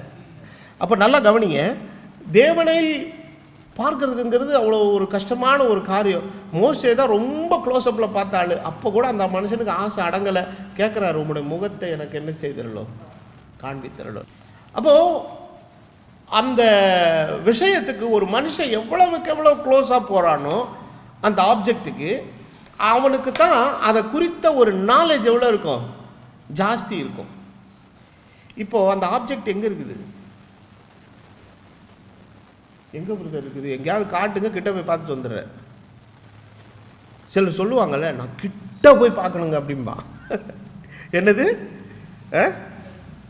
Sometimes people are so excited. நான் ஒரு முறை ஒரு தடவை ஒரு ஊருக்கு ஒரு வெள்ளைக்கார ஒருத்தர் பிரசங்கத்துக்கு வந்திருந்தார். அது ஒரு கிராமத்து சபையில் அவர் பிரசங்கம் பண்ணுறாரு. பிரசங்கம் பண்ணிக்கிட்டு இருக்கும்போது அப்பப்போ காலை இப்படி தூக்குறாரு. என்னடா அந்த மனுஷனுக்கு என்ன டிஸ்கம்ஃபர்ட்? நான் முதல்ல ஆரம்பத்தில் என்ன நினச்சேன், அவர் பிரசங்கத்தில் ரொம்ப எக்ஸைட்டட் ஆகிட்டார் போல இருக்கு அப்படின்னு சொல்லிட்டு நான் நினச்சிட்டு இருக்கிறேன்.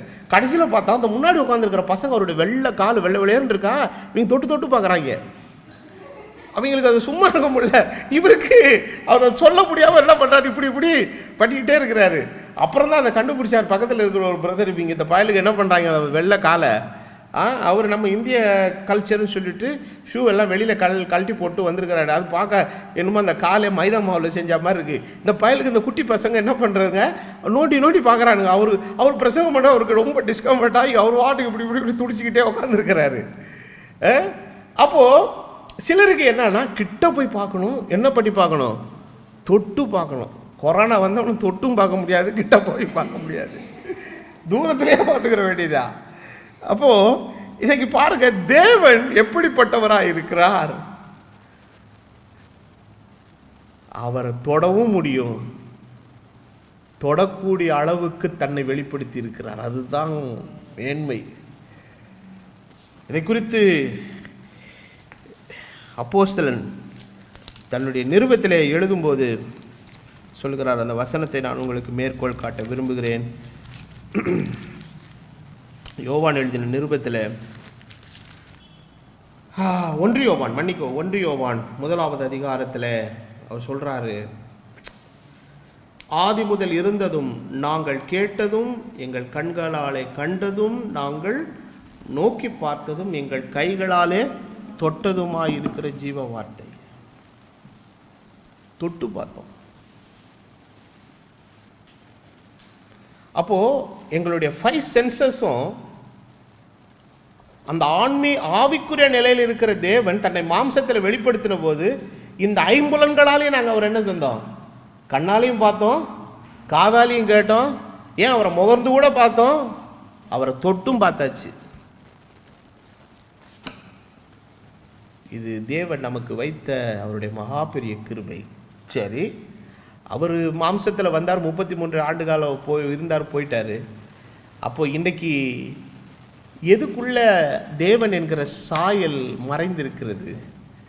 வேதவசனம் மிகவும் தெளிவாய் சொல்லுகிறது, கிறிஸ்துவின் சாயலாக இருக்கிற அவருடைய சுவிசேஷம், அவருடைய ஆழ்தத்துவம், அவர் எப்படிப்பட்டவர், அவருடைய குணாதிசயம் எப்படிப்பட்டது, அவர் எத்தன்மை உள்ளவர் என்பதை வேதம் உள்வைத்திருக்கிறது. அதனுடைய பரம ரகசியம் இந்த வேதத்தின் சத்தியத்திற்குள், வசனங்களுக்குள் புதைந்திருக்கிறது. அப்போ நீங்கள் அவரை அறிய வேண்டுமானால் வந்து சேர வேண்டிய ஒரே ஒரு இடம் இருக்கிறது, தெய்வத்தினுடைய வார்த்தையினிடத்தில் வந்து சேர வேண்டும். அப்போது பரிசுத்த ஆவி உங்களிடத்தில் வரும்போது அந்த ஆவி உங்களை என்ன பண்ணும் தெரியுமா? நேராக எங்கே கொண்டு வந்து கனெக்ட் பண்ணும்? தேவனுடைய வார்த்தையோடு உங்களை கனெக்ட் பண்ணும். That spirit will connect your understanding with scripture. அந்த ஆவி உங்களை தேவ வசனத்தோடு கூட இணைக்கும். அப்போ வேத வசனம் சொல்லுகிறது, கர்த்தருடைய புஸ்தகத்தில் என்ன செய்யுங்கள்? தேடி வாசியுங்கள், இங்கொன்றும் அங்கொன்றுமாய் இருக்கிறது, அது ஜோடு இல்லாமல் இருக்கிறது. Here a little and there a little. அவைகளை எல்லாம் கர்த்தருடைய ஆவி இணைக்கும். The spirit of the Lord will connect everything. அப்போ வேத வசனம் ரொம்ப தெளிவாக சொல்லுது பாருங்க. வேத வசனம் மிக தெளிவாக இருக்குது. அப்போ கர்த்தருடைய வார்த்தைக்குள் அவர் யார் என்கிறதானுக்கான ரகசியம் உள்ளே என்ன செய்திருக்கிறங்க? அடங்கி இருக்கிறது. அப்போது அந்த வார்த்தையின் இடத்திலே இன்றைக்கு நாம் வரும்போது ஆண்டவரை நாம் கண்டுகொள்ள முடியும். அப்போது இன்றைக்கி ஆண்டவரை பற்றி அறியணும்னா முதல்ல ஒரு அடிப்படையாக ஒரு விஷயம் தெரியணும்.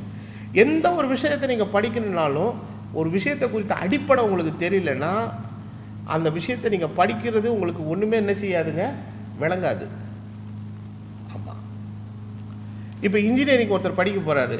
இன்ஜினியரிங்கை பற்றி ஓரளவாக பேசிக்காக அவருக்கு ஏதாவது என்ன செஞ்சுருக்கணும்? தெரியணும். மெக்கானிக்கல் இன்ஜினியரிங், மெக்கானிக்கல் என்றால் mechanism is connected with a machinery இல்லையா? மெக்கானிக்கல்னால் எதா? அது இயந்திரங்களோடு கூட என்ன செய்யப்பட்டதுங்க? சம்மந்தப்பட்டது. அங்கே போய் மெக்கானிக்கல் ஸ்டடி படிக்க போகிறேன்னு சொல்லிட்டு அங்கே உட்காந்து அவன் ஏதாவது சாப்பாடு பொருளை வச்சு தனக்கு கிளாஸ் எடுப்பாங்கன்னு சொல்லி ஒரு இன்ஜினியரிங் ஸ்டூடெண்ட்டு போய் மெக்கானிக்கல் கிளாஸில் போய் உட்காந்துருக்கிறான்னு வச்சுக்கிடுவோமே, எப்படி இருக்குன்னு நினைக்கிறீங்க? அவன் இவன் எப்படி எதிர்பார்த்துட்டு இருக்கிறான்? நடத்த போகிற ப்ரொஃபஸர் 1 கிலோ கேரட்டு, இந்த பக்கம் 1 கிலோ கோஸு, 1 கிலோ சிக்கன் வாங்கிட்டு மெக்கானிக்கல் கிளாஸ் எடுக்க போகிறான்னு நினச்சிக்கிட்டு இருக்கிறான்னு வச்சுக்கிடுங்க. அவன் பக்கத்தில் இருக்கிற பையனை கேட்பான், இது என் சார் என்ன நடத்த போகிறார்? மெக்கானிக்கல். எங்கே கேரட்டை காணா, எங்கே கோஸை காணா? என்னது கோஸா? இதுவா தம்பி? இது மெக்கானிக்கல்ப்பா. இது இயந்திரங்களை சப்தத்தி படிக்கிறது. இங்கே கேரட்டுக்கு சிக்கனுக்கெல்லாம் வேலையே கிடையாது. அது மாதிரி உள்ள விஷயங்கள் படிக்கணும்னா நீ எங்கே போய் பாரு? கேட்ரிங் டிபார்ட்மெண்ட்டுக்கு போ, ஹோட்டல் மேனேஜ்மெண்ட்டுக்கு போ. அங்கே நீ கேட்குற ஐட்டம்லாம் அங்கே வச்சுருப்பாங்க. அங்கே ஒருத்தன் உட்காந்துக்கிட்டு டேபிளில் பூரா மிஷினாக வச்சு அவர் சொல்லிக் கொடுப்பான்னு அங்கே ஒருத்தன் போய் உட்காந்துருக்கிறான்னு வைங்களேன், என்ன ஆகும்? ப்ரொஃபஸரும் குழம்பி இவனும் குழம்பி இருக்கிற எல்லாருக்கும் குழப்பமாயிரும். ஏனென்று சொன்னால் அவனுக்கு அடிப்படையாக ஒரு விஷயம் தெரியல, அது என்னன்னே தெரியல. அப்போ ஒரு ஒரு ஒரு ஒரு பாட்டில் ஃபினாயில் இருக்குது, ஒயிட் ஃபினாயில். ஒரு பாட்டில் பால் இருக்குது. ரெண்டும் பார்க்க வெள்ளையாக தான் இருக்குது. ஒரே மாதிரி உள்ள பாட்டில், 1 லிட்டர் பாட்டிலில் நீங்கள் ஊற்றி மூடி போட்டு இங்கே டேபிளில் வச்சிங்கன்னா தூரத்தில் இருந்து பார்த்தா உங்களால் ஒன்றுமே கண்டுபிடிக்க முடியாது. ஒருத்தருக்குள்ளே இப்படி.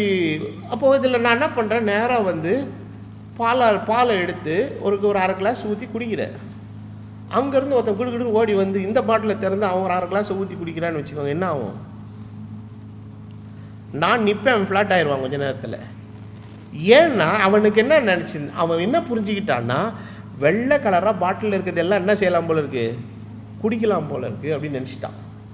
ஆனால் அவனுக்கு தெரியலை இது ரசாயனம், இது உணவு அப்படிங்கிறது அவனுக்கு என்ன செய்யலைங்க. அதுதான் அது என்ன உணவுங்கிறது அடுத்த கொஸ்டின். அது பாலாகவும் இருக்கலாம், மோராகவும் இருக்கலாம், ரோஸ் மில்காக கூட இருக்கலாம், என்னவா வேணாலும் இருக்கலாம் அந்த வெள்ளை கலரு பால். அப்போ வெள்ளை கலரில் திரவத்தில் எத்தனையோ உணவுப் பொருள் கூட இருக்குது, பாயாசம் கூட இருக்கலாம். அது என்ன உணவுப் பொருள்ன்றது அடுத்தது. அப்போ பேசிக் நாலேஜ் என்னென்னா, இட் இஸ் அ ஃபுட். ஃபுட்டுங்கிறது என்னது? மனுஷன் சாப்பிடக்கூடியது. இது முற்றிலும் ரசாயனம். அப்போ ரசாயனம் வேறு, உணவுப் பொருள் வேறு, ஒன்றுக்கு ஒன்று என்னவே இல்லாததுங்க, சம்பந்தமே இல்லாது. அப்போ இதில் நான் என்ன உங்களுக்கு புரிய வைக்க விரும்புகிறேன்னா, when you come to learn something, at least you need some basic knowledge.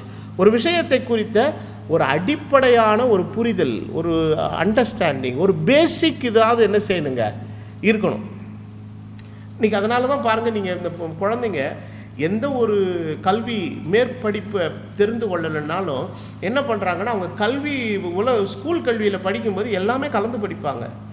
அறிவியலும் படிப்பாங்க, பொருளாதாரம் படிப்பாங்க, எல்லா விதமான படிப்பையும் படிப்பாங்க. அதில் அவங்க என்ன செய்கிறாங்க, அவங்களுக்கு மேற்படிப்புன்னு போகும்போது இவனுக்கு எதில் ரொம்ப ஈடுபாடு ஜாஸ்தி இருக்குது, எதில் நல்ல மார்க்கு ஸ்கோர் பண்ணியிருக்கிறாங்கிறத பேஸ் பண்ணி தான் அவனுக்கு என்னவே கொடுக்குறாங்க, ஹையர் கிளாஸஸ் என்ன செய்கிறாங்க, கொடுக்குறாங்க. ஒருத்தர் நல்ல ஃபிசிக்ஸ்லேயும் கெமிஸ்ட்ரிலையும் நல்ல மார்க் வாங்கியிருக்கிறான், அவனுக்கு தான் நல்ல ஏதாவது ப்ரொஃபஷனல் கோர்சஸில் என்ன செய்யுங்க இடம் கிடைக்கும். அதிலெல்லாம் மார்க் அவன் ரொம்ப டம்மியாக இருந்து அதை தான் எடுக்கணும்னு ஆசைப்பட்டான்னு வைங்க, என்ன தம்பி ஸ்கூலில் படிக்கிற ஃபிசிக்ஸையோ கெமிஸ்ட்ரியோ ஒன்றால் இவ்வளோ மார்க் எடுத்துருக்கிற, நீ எப்படி இதெல்லாம் படிப்பா, வேணா பிஏ ஹிஸ்ட்ரி இருக்குது எடுத்துக்கிறியான்னு கேட்பான். அதாவது அது வந்து ஒரு அடைக்கலை பட்டணம் மாதிரி. BA history, BA economics, BA English லிட்ரேச்சர்னு ஒன்று இருக்குது. இதெல்லாம் வந்து என்னன்னா அடைக்கலை பட்டணம். ஒன்றுமே கிடைக்காத பட்சத்தில் மனுஷன் கடைசியாக வந்து சரணாகதி ஆகிற இடம் இதெல்லாம். ஏன்னா ஒரு விஷயத்தை குறித்த ஓரளவாவது என்ன செய்யுங்க, அடிப்படை புரிதல் இருக்கணும். அப்போ சில பேருக்கு அதை படிக்கணும்னு ஆசைப்படும் போது என்ன பண்ணுவாங்கன்னா, அதை குறித்த அடிப்படை புரிதல் நமக்கு இருக்குதாகிறதுக்கு ஒரு நுழைவுத் தேர்வுன்னு ஒன்று வைக்கிறாங்க. அது சம்பந்தமாக அதில் நம்ம ஓரளவு பண்ணோன்னு வச்சுக்கோங்களேன், ஓகே இவனுக்கு இதில் கொஞ்சமாவது என்ன இருக்குது, சரக்கு மைண்டுக்குள்ளே இருக்குது, இவனை வந்து சேர்த்தோம்னா இவன் என்ன செய்வான், நல்லா டெவலப் ஆகி படிப்பான். ஒன்றுமே தெரியாதவன் நீங்கள் என்ன பண்ணுவீங்க, நீங்கள் அப்போ தேவனை பற்றி படிக்கணும்னா அட்லீஸ்ட் பேசிக்கலாக ஒரு விஷயம் நமக்கு நல்லா தெரியணும். தேவன் என்கிறவர் ஒரு பர்சன், அவர் ஒரு நபர் என்கிற ஒரு அடிப்படை அறிவு நமக்கு தேவை. அப்போது இன்றைக்கி உலகத்தில் நிறைய பேர் தெய்வத்தை பர்சனாக பார்க்காம பவராக பார்த்ததுனால தான் மதங்கள் உருவாயிருச்சு. அப்போ மனிதனுடைய கடவுளை பற்றி மனிதன் கொண்ட கற்பனையின் விளைவு தான் மதங்கள். ஆனால் தெய்வத்தை பற்றிய மெய்யான வெளிப்பாடு தெய்வத்தினிடத்திலிருந்து கிடைக்கிறதல்லவா, அதுதான் கிறிஸ்தவம். அப்போ அதுக்கு என்ன இருக்குதுங்க, நிறையா வித்தியாசம் இருக்கிறது. அதனால தான் ஆண்டவர் சொன்னார், இயேசு கிறிஸ்து இந்த உலகத்தில் இருந்தபோது சொன்ன ஒரு 2 வசனத்தை நான் உங்களுக்கு வாசிக்கிறேன். யோவான் எழுதின சுவிசேஷம் 14வது அதிகாரம் 6வது வசனத்திலிருந்து படிச்சிங்கன்னா 6-7, அதற்கு இயேசு, நானே வழியும் சத்தியமும் ஜீவனுமாய் இருக்கிறேன், என்னை அல்லாமல் ஒருவனும் பிதாவினிடத்தில் வரான், என்னை அறிந்தீர்களானால் என் பிதாவை அறிந்திருப்பீர்கள், இது முதல் நீங்கள் அவரை அறிந்தும் கண்டும் என்ன செய்கிறீர்கள், இருக்கிறீர்கள். அப்போ தேவன் என்பவர் பேசிக்கலாக அவர் வந்து ஒரு பவர் கிடையாது, அவர்கிட்ட பவர்ஸ் நிறையா இருக்குது. ஆனால் பல பவர்களை, வல்லமைகளை, சக்திகளை தனக்குள் உள்ளடக்கிய ஒரு நபராக அவர் இருக்கிறார் என்பது தான் உண்மை. அப்போ ஏன் இது எப்படி பிரதர் நீங்கள் சொல்கிறீங்க அப்படின்னு கேட்டிங்கன்னா, வேதம் வந்து என்றைக்குமே ஒரு சக்தி என்கிற ஒன்று உயர்திணை அல்ல, அது வந்து என்னது, ஒரு அக்ரிணை. உங்களுக்கு தெரியல, தமிழ் இலக்கணத்தில் படிச்சிருப்பீங்க, உயர்திணை அக்ரிணை. இப்போ ஒரு இந்த இதில் மின்சாரம் இருக்குது, ப்ளக்குக்குள்ளே மின்சாரம் இருக்குது, மின்சாரம் இருக்கிறார்களா சொல்லுவோம், ஷாக் அடிக்கிறார்னா சொல்லுவோம், ஷாக் அடிக்குதுன்னு தான் சொல்லுவோம். நெருப்பு எரிகிறார்கள், நெருப்பு சுட்டு விட்டார்களா சொல்லுவோம், நெருப்பு சுட்டுருச்சின்னு சொல்லுவோம். காற்று அடிக்கிறார்களா சொல்லுவோம், காற்று அடிச்சுதுன்னு சொல்லுவோம். வெயில் அடிக்கிறார்கள்னா சொல்லுவோம், வெயில் அடிச்சுதுன்னு சொல்லுவோம். குளிர் அடிக்கிறார்கள்னா சொல்லுவோம், குளிர் அடிக்குதுன்னு தான் சொல்லுவோம். All the powers are not உயர்திணை, அது எல்லாமே என்னது, அக்ரிணை. அப்போ தேவன் ஒரு பவராக இருப்பாரே, ஆனால் வேதம் என்ன சொல்லியிருக்கு தெரியுமா, ஆரம்ப வசனமே, ஆதியிலே தேவன் வானத்தையும் பூமியையும் சிருஷ்டித்தது, அப்படிதான் எழுதியிருக்கணும். So when Bible introduces about God, it never introduces God as a power but as a person. ஒரு நபராக தான் வெளிப்படுத்துது பைபிள். ஃபர்ஸ்ட் வசனத்திலே அடி வாங்கிடுச்சு. அப்ப கிறிஸ்டியன் தியாலஜி முதல் வசனத்தில் என்ன செஞ்சிருச்சிங்க, மற்ற ரிலீஜியஸ் தியாலஜிக்கு முரண்பட்டு போச்சு. அவங்க எல்லாரும் சக்தி சக்தி சக்தி, பவர் பவர் பவர், ஒரு வல்லமை, ஒரு அப்பாற்பட்ட சக்தியாகும் அப்படின்னு சொல்லிக்கிட்டு இருக்கிறாங்க. நம்ம ஆளுக்கிட்ட எல்லா சக்தியும் இருக்குதுங்க. ஆனால் அவர் ஒரு பர்சன், அவர் ஒரு நபர். அவர் ஆகவே தான் வேதம் தேவனை குறித்து அறிமுகப்படுத்தும் போது என்ன வார்த்தை சொல்லி அறிமுகப்படுத்துகிறது என்று சொன்னால், அவரை ஒரு உயர்திணையில் உள்ள ஒரு நபராக தான் அது என்ன செய்துங்க, வர்ணித்து பேசுகிறது. நான் சில வசனங்கள் எல்லாம் படிக்கிறேன் பாருங்க. ஆதியாகமத்தில் இதில் பார்த்தீங்கன்னா தேவன் ஒரு நபர் அப்படிங்கிறதுக்கு 66 புஸ்தகம் இருக்குது பைபிளில். All through the Bible from the Genesis to the revelation, ஆதியாகமம் முதல் மல்கியா வரை தேவனை வேதம் ஒரு காலும் அக்ரிணையாக பேசவில்லை, உயர்திணையாக பேசுகிறது. சரி, இப்போ நான் எல்லா புஸ்தகத்திலையும் சொல்கிறேன் பாருங்க. ஆதியாகமம் 1:1 சிருஷ்டித்தார்ன்னு இருக்கு, சிருஷ்டித்ததுன்னு இல்லை. யாத்ராகமம் 1:20 நன்மை செய்தார். எண்ணாகமம் 22:12 என்றார். யோசுவா 3:10 இருக்கிறார். நியாயாதிபதிகள் 1:7 சரி கட்டினார். 1 சாமுவேல் 2:3 அவர். 2 சாமுவேல் 3:10 செய்ய கடவர். 1 ராஜாக்கள் 1:47 இதெல்லாம் உங்களுக்கு அப்படியே எல்லா ரெஃபரன்ஸையும் காப்பி பேஸ்ட் பண்ணி இதில் கூட பார்த்து எழுதிக்கிடுங்க. இப்போ அதெல்லாத்தையும் ஒன்றா படித்தோன்னா டைம் இல்லை. 1 ராஜாக்கள் 1:47 பெரியதாக்குவாராக. 2 ராஜாக்கள் 6:31 செய்ய கடவர். 1 நாளாகமம் 4:10 அருளினார். 2 நாளாகமம் 1:7 என்றார். எஸ்ரா 1:3 இருப்பாராக. நெகேமியா 4:15 அபத்தமாக்கினார். யோபு 12:6 கொடுக்கிறார். சங்கீதம் 14:5 இருக்கிறாரே. பிரசங்கி 1:3 நியமித்திருக்கிறார். ஏசாயா 5:16 விளக்குவார். எசேக்கியேல் 28:22 சொல்லுகிறார். தானியேல் 1:17 கொடுத்தார். ஓசியா 9:17 வெறுத்து விடுவார். ஆமோஸ் 5:3 சொல்லுகிறார். யோனா 3:9 திரும்புவார். மீகா 7:7 கேட்டருளுவார். நாகும் 1:2 கட்டுகிறார். மல்கியா 2:17 பிரியமாய் இருக்கிறார். மத்தேயு 1:23 அவருக்கு பெயரிடுவாய், அவர் நம்மோடு இருக்கிறார். மத்தேயு 10:6 உண்டாக்கினார். லூக்கா 1:32 பெரியவராயிருப்பார். யோவான் 3:17 அனுப்பினார். அப்போஸ்தலர் நடவடிக்கைகள் 2:21 உரைத்திருக்கிறார். 1 கொரிந்தியர் 1:9 உண்மையுள்ளவர். 2 கொரிந்தியர் 4:6 பிரகாசித்தார். கலாத்தியர் 2:6 பட்சபாதம் உள்ளவர் அல்ல. பிலிப்பியர் 2:27 இறங்கினார். கொலேசியர் 1:27 சித்தமானார். 1 தெசலோனிக்கர் 4:14 வருவார். 2 தெசலோனிக்கர் 2:12 அனுப்புவார். 1 தீமோத்தேயு 3:16 வெளிப்பட்டார். தீத்து 1:3-4 தேவனை ஸ்தோத்திரிக்கிறேன். எபிரேயர் 1:9 பண்ணினார். யாக்கோபு 1:13 சோதிக்கிறவர் அல்ல. 1 பேதுரு 1:20 வெளிப்பட்டார். 1 யோவான் 3:20 பெரியவராயிருந்து அறிந்திருக்கிறார். வெளிப்படுத்தல் 7:17 துடைப்பார். இங்கு எங்கேயாவது துடைக்குது, போகுது, வருது, ஏதாவது அந்த மாதிரி அக்ரிநிலையில் ஏதாவது இருக்குதா?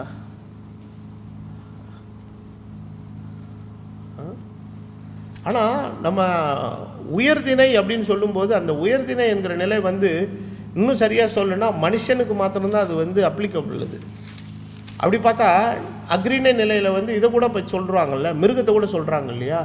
மாடு வந்தது, மாடு போனது, அதுக்கு கூட அவர் இவரெல்லாம் சொல்கிறது கிடையாது.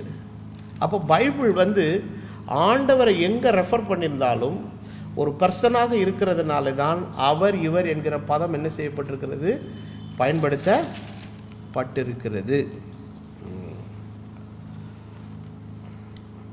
அப்புறம் அது மாத்திரம் இல்லை, இன்னொரு முக்கியமான ஒரு விஷயம் என்னன்னா, நிறைய பேருக்குள்ளே இருக்கிற ஒரு எண்ணம் கடவுள் நிறையா இருக்குது போல இருக்குது, அதில் இது ஏதாவது ஒரு கடவுள் அப்படின்னு நினைக்கிறாங்க. அப்படியெல்லாம் கிடையாது. கடவுள் தேவன் என்கிறவர் எத்தனை தான்? ஒன்று தான். ஆனால் ஒன்றே ஒரு வேதம் வசனம், இந்த ஒரு வசனத்தை நான் வாசித்துறேன். 1 கொரிந்தியர் 8வது அதிகாரம் 6வது வசனம் அழகா சொல்லுது. பிதாவாகிய ஒரே தேவன் நமக்கு உண்டு, அவராலே சகலமும் உண்டாயிருக்கிறது, அவருக்கென்று நாமும் உண்டாயிருக்கிறோம். இயேசு கிறிஸ்து என்னும் ஒரே கர்த்தர் நமக்கு உண்டு, அவர் மூலமாய் சகலமும் உண்டாயிருக்கிறது, அவர் மூலமாய் நாமும் உண்டாயிருக்கிறோம். இந்த அறிவு எல்லாரிடத்திலும் இல்லை. நமக்கு அந்த அறிவு கடவுள் கொடுத்துருக்கிறார், எல்லாரிடத்திலும் அந்த அறிவு இல்லை. சிலர் இன்றைய வரைக்கும் விக்கிரகத்தை ஒரு பொருள் என்று எண்ணி விக்கிரகத்துக்கு படைக்கப்பட்டவைகளை புசிக்காமல் இருக்கிறார்கள். அவருடைய மனசாட்சி எப்படி இருக்கிறதுனாலே? பலவீனமாக இருக்கிறதுனாலே. ஆனால் நீங்கள் பைபிளில் ஆண்டவர் பார்த்தீங்கன்னா எல்லா புஸ்தகத்திலையும் தேவர்கள்னு வருது. தேவன் என்கிற ஒருமை சொல்லுக்கு தேவர்கள் என்பது பன்மை சொல். தேவன்கள் அல்ல, தேவர்கள். அதுக்கு பார்த்தீங்கன்னா சிங்குலர். காடுக்கு தேவனுக்கு ஜிஓடி கேபிட்டல் ஜி போட்டிருக்கோம். தேவர்கள்ன்ற சொல்லு வர்ற இடத்துல எல்லாம் காட்ஸ்ன்னு போட்டிருக்கோம், ஸ்மால் ஜி போட்டிருக்கோம். அப்போது என்ன ஆண்டவர் எப்படி டிஃப்ரென்ஷியேட் பண்ணுறாரு? நான் மெய்யான தேவன், I am always unique, I am the only living God. ஆனால் கடவுளாக சித்தரிக்கப்பட்டு வர்ணிக்கப்பட்டிருக்கிற கூட்டமாக இருக்கிற கடவுள்கள்னு மனுஷரால் தீர்மானிக்கப்பட்டவைகள் நிறைய என்ன செய்துங்க இருக்குது. ஓகே, அப்போது இந்த காட்ஸ் அப்படிங்கிற சொல்லு எல்லாமே டோட்டலாக வேதத்துக்கு முற்றிலும் வித்தியாசமானது. இதில் நிறைய ஸ்கிரிப்சர் வசனங்கள் இருக்குது. யாத்திராகமம் 20:3 என்னையன்றி உனக்கு வேறே தேவர்கள் உண்டாயிருக்க வேண்டாம். யாத்திராகமம் நியாயாதிபதிகள் 2:3 ஆண்டவர் சொல்றார், அவர்களுடைய தேவர்கள் உங்களுக்கு கன்னியாவார்கள். 1 சாமுவேல் 4:8 சொல்றாரு, எகிப்தியரை சகல வாதைகளிலாலும் வனாந்திரத்தில் அடித்த தேவர்கள் இவர்கள் தானே. 1 சாமுவேல் 6வது அதிகாரம் 5வது வசனம் என்ன சொல்லுதுன்னா, 1 சாமுவேல் 6:5, இஸ்ரவேலின் தேவனுக்கு மகிமையை செலுத்துங்கள், அப்பொழுது ஒருவேளை உங்கள் மேலும் உங்கள் தேவர்கள் மேலும் உங்கள் தேசத்தின் மேலும் இறங்கி இருக்கிற அவருடைய கை உங்களை விட்டு என்ன செய்யும்? விலகும். 1 சாமுவேல் 28:13 என்ன சொல்லப்பட்டிருக்கிறது? தேவர்கள் பூமிக்குள்ளிருந்து ஏறி வருகிறதை காண்கிறேன். 1 ராஜாக்கள் 12:28 என்ன சொல்லப்பட்டிருக்கிறது? இவைகள் உங்களை எகிப்து தேசத்திலிருந்து வரப்படின உங்கள் தேவர்கள் என்று சொல்லி. 1 ராஜாக்கள் 19:2 என்ன சொல்லப்பட்டிருக்கிறது? உன் பிராணனுக்கு செய்யாதே போனால் தேவர்கள் அதற்கு சரியாகவும் அதற்கு அதிகமாகவும் என்ன செய்ய கடவர்கள்? செய்ய கடவர்கள். 1 ராஜாக்கள் 20:10 என்ன சொல்லப்படுகிறது? தேவர்கள் அதற்கு சரியாகவும் அதுக்கு அதிகமாகவும். அப்புறம் 1 ராஜாக்கள் 20:23 என்ன சொல்லப்பட்டிருக்கிறது? அவருடைய தேவர்கள் மலை தேவர்கள். 2 ராஜாக்கள் 18:34 சொல்லப்பட்டிருக்கிறது, ஆமாத் அர்பாத் பட்டணங்களினுடைய தேவர்கள் எங்கே? 2 ராஜாக்கள் 19:12 சொல்லப்பட்டிருக்கிறது, ஏதோன் புத்திரரையும் அவருடைய தேவர்களையும் தப்பிவித்ததுண்டோ. 2 ராஜாக்கள் 19:18 என்ன எழுதப்பட்டிருக்கிறது? அவருடைய தேவர்கள் நெருப்பிலே போடப்பட்டது மெய்தான், அவர்கள் தேவர்கள் அல்லவே. ஓகேங்களா? இப்போ இந்த தேவர்கள் என்கிற இந்த ப்ளூரல் வேர்டு எல்லாமே மெய்யான தேவன் அல்லாதவைகளுக்கு தான் ரெஃபர் பண்ணப்பட்டிருக்கு. 2 நாளாகமம் 32:17, சங்கீதம் 82:6, ஏசாயா 36:19, ஏசாயா 37:12, ஏசாயா 37:19, ஏசாயா 41:23, ஏசாயா 42:17, எரேமியா 2:28, எரேமியா 12:20, ஓசியா 14:3, யோவான் 10:35. அப்புறம் அப்போஸ்தல நடபடிகள் 14:11, அப்போஸ்தல நடபடிகள் 19:26, 1 கொரிந்தியர் 8:5 இந்த வசனத்தை வாசிக்கிற, வானத்திலேயும் பூமியிலேயும் தேவர்கள் எனப்படுகிறவர்கள் உண்டு, அப்படி அநேக தேவர்களும் அநேக கர்த்தாக்கள் உண்டாயிருந்தாலும் பிதாவாகிய தேவன் நமக்கு உண்டு. அப்போ நம்ம தேவர்களை படிக்க வரவில்லை, தேவனை படிக்க வந்திருக்கிறோம். தேவர்களை பற்றி பேசுவது மதங்கள், தேவனை பற்றி பேசுவது பரிசுத்த வேதாகமும். தேவர்களை பற்றி பேசுவது பிற மார்க்கங்கள், தேவனை பற்றி பேசுவது கிறிஸ்தவம். அப்போ இன்றைக்கி நாம் எதை படிக்க வந்திருக்கிறோன்னா, நமக்கு ஒரு பிதா உண்டு, நமக்கு ஒரு கர்த்தா உண்டு.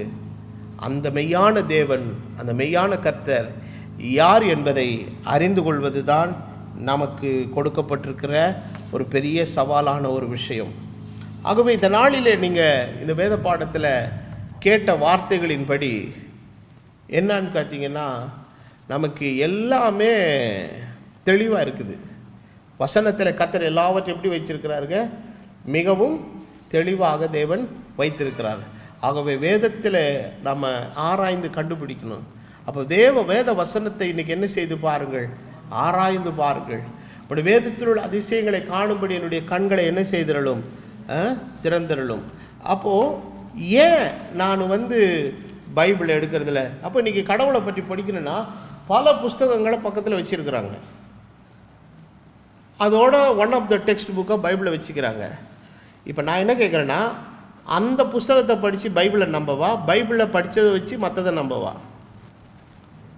அப்போ பைபிள் இஸ் அவர் அப்சல்யூட். நம்முடைய அடிப்படை ஆதாரமே இதுதான், பைபிள் தான். What the Bible speaks is the truth.